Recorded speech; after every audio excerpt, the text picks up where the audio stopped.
Those diplomatic efforts are ongoing between Iraq and Turkey, and that's really about where this whole discussion is. So it doesn't concern, the diplomatic rift does not concern you guys from where you sit? Nope, we're a military organization and we stay focused on military tasks.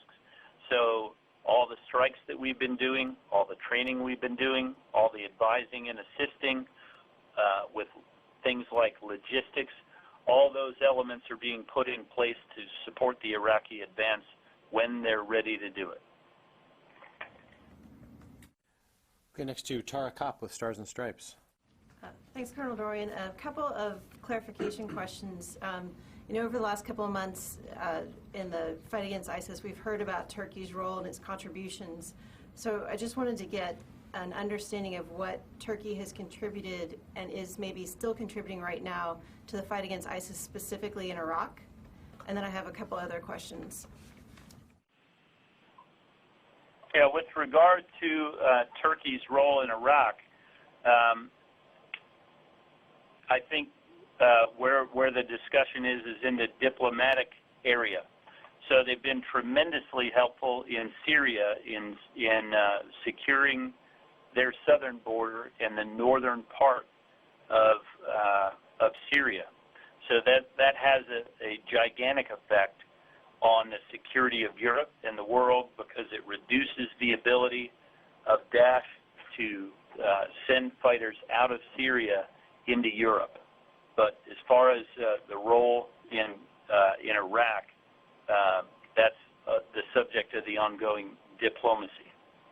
So they haven't had a military coalition contribution in Iraq?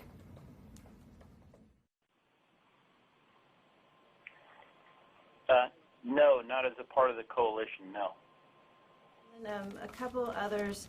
On Mosul, with what you're seeing, are you seeing any movements of ISIS fighters in and out of the city still, or has most of that been choked off?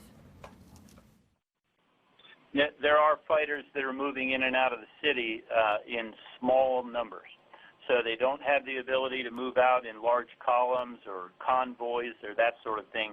But they do still, you know, have the ability to move out in single digits, you know, with backpacks and that sort of thing. That's not that's a trickle, not a flow of fighters.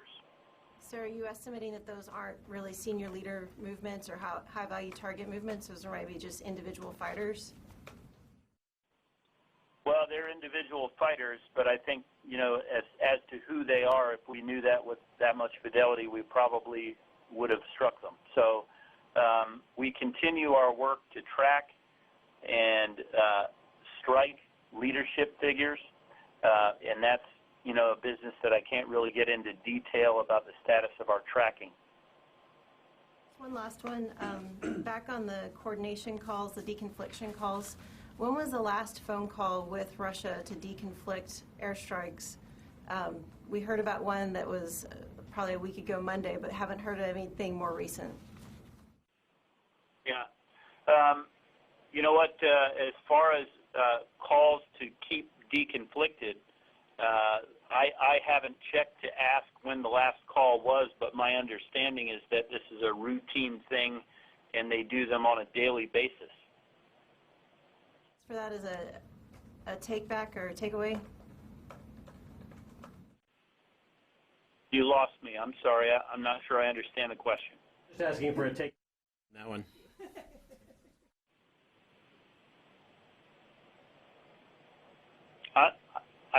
I couldn't hear that. I'm sorry. JD, I think she was asking if you would take that as a question. Very good. Certainly. Next, we'll go to Ryan Brown with CNN. Hello, Colonel. I just wanted to follow up on this drone activity by ISIS. I know you said it's relatively common, and you described it as being off the shelf. Does that mean that ISIS is not building these things, that they were already in Iraq when they kind of took over? Or how, you know, could you explain a little bit more that the off-the-shelf element of that? And can you also confirm reports that one attack did injure some coalition personnel and some Peshmerga fighters? address that part first. We don't get into the business of confirming the casualties of other nations. We just can't get into that business. So apologies, I can't help you with that. Now, with commercial off-the-shelf, we've seen the enemy use a variety of drones and improvised drones and modified drones. So some of those are just, quadcopters and that sort of thing. We've seen them use, items that you can just buy. So these aren't, there's nothing very high-tech about them. They can just buy those as anybody else would. Some of those are available on Amazon. So I don't know exactly how they get them, but they're routinely available. So, they can order one just like anybody else can. Okay. And just on a separate note, just to follow up on this, I know you're not really welcoming these Turkey-Iraq rift questions, but one of the issues that's been talked about is the stabilization force and the makeup of that once, Mosul is liberated. And I believe that, the fighters that Turkey's training, the idea was that they become some kind of policing force. Is the makeup of that stabilization force after Mosul's liberated, has that been determined yet? Or is it still being debated, and does the coalition have any say on that? Well, one thing that's not up for debate is that the makeup, the disposition of that force will be determined by the government of Iraq. So that piece of it is their decision to make. Now, my understanding is that they plan to use tribal forces and police forces that have been through coalition training as the hold force and a wide area security force. I haven't heard of any changes to that game plan, and again, that's an Iraqi decision. Thank you, sir. Next to Laurent Bartholomé with Agence France Presse. I wanted to know if you could share some details on what happened with the drone incident. For instance, can you confirm that the drone exploded while it was inspected after being shot down? Yes, I can confirm that. That is what happened. Okay. Can you say how it was shot down? Nope. I can't get into that kind of detail with you. I'm sorry. Okay. Just another follow-up, if I may. Do you think this ability to build some flying IEDs has a significant impact for the security of the coalition troops, or is it merely a trifle? Well, I would say there's probably a middle way. And by that, what I mean is the implications of this are certainly not an existential threat and not something that's militarily significant in that it's going to stop anything that needs to happen from happening. The Iraqi security forces at a timeline of their choosing are going to go into Mosul, and they're going to be supported by coalition forces. That is going to happen regardless of this threat.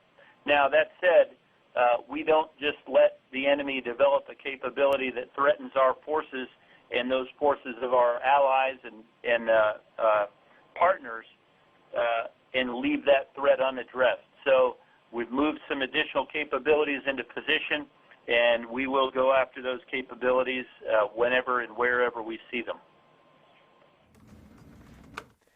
Next we'll go to Richard Sisk with military.com. Hi, Colonel. In reference to the drones again, have you seen them over U.S. coalition bases? Have U.S. coalition forces taken any action against them? Have you shot any of them down? Yeah, we have seen them over coalition bases. We've seen them over Iraqi bases. Again, it's a threat that we've seen, developing for some time. My predecessor discussed it, and it's something that we've seen a fair amount of. Now, most of these are just surveillance and not, dropping of ordnance or this latest sort of Trojan horse style attack. So, yeah, it is something that we see. We have engaged some of them with some of the capabilities that we have. Both we and our partners have shot some of them down. This is something that we're seeing on the battlefield, and again, that's why some additional capabilities are being brought in so that we can make sure that we're decisively addressing those threats. And can I follow you? Sure. Yeah. Colonel, do you have contact with, does CJTF have contact with the Turks at Bashika?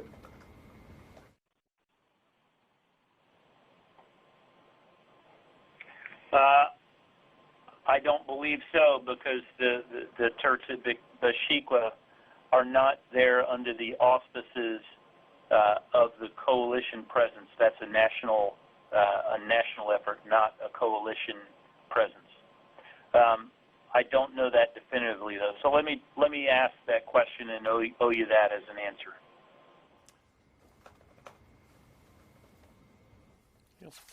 Next, we'll go to Christina Wong with The Hill. Hi, Colonel. Thanks for doing this. A couple of questions. How many civilians are estimated to be in Mosul right now? Christina, a ballpark estimate is about 1 million.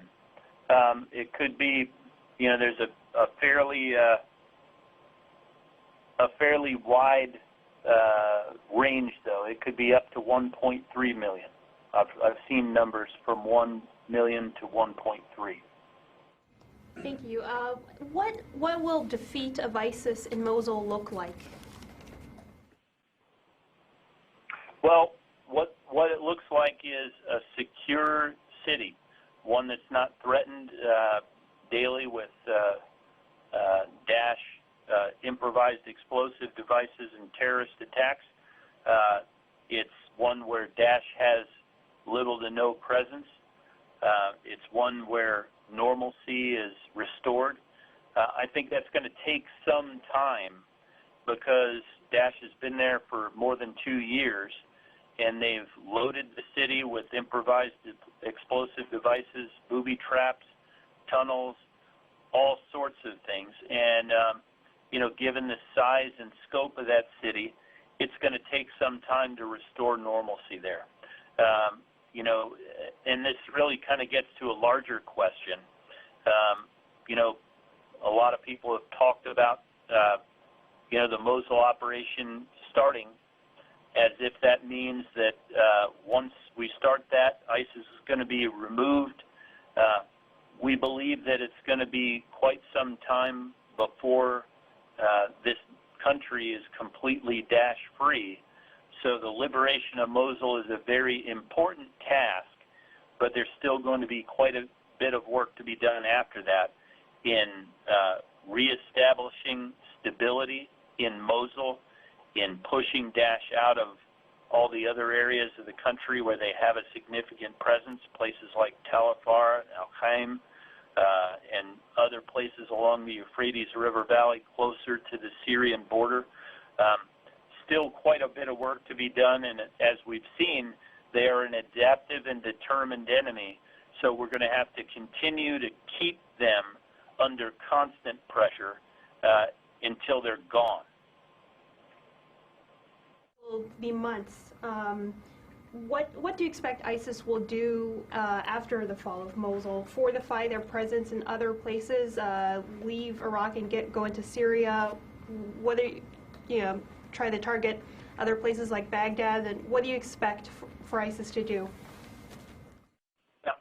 Well, we've already seen sort of a precursor to that, Christina, and what that is, as you know, Daesh have statehood aspirations. They have said, and they declared Mosul to be the capital of their caliphate. Well, once Mosul is liberated, and that is shown to be a farce, what we will see is Daesh reverting back to what they really are, which is a terrorist organization and perhaps an insurgent threat.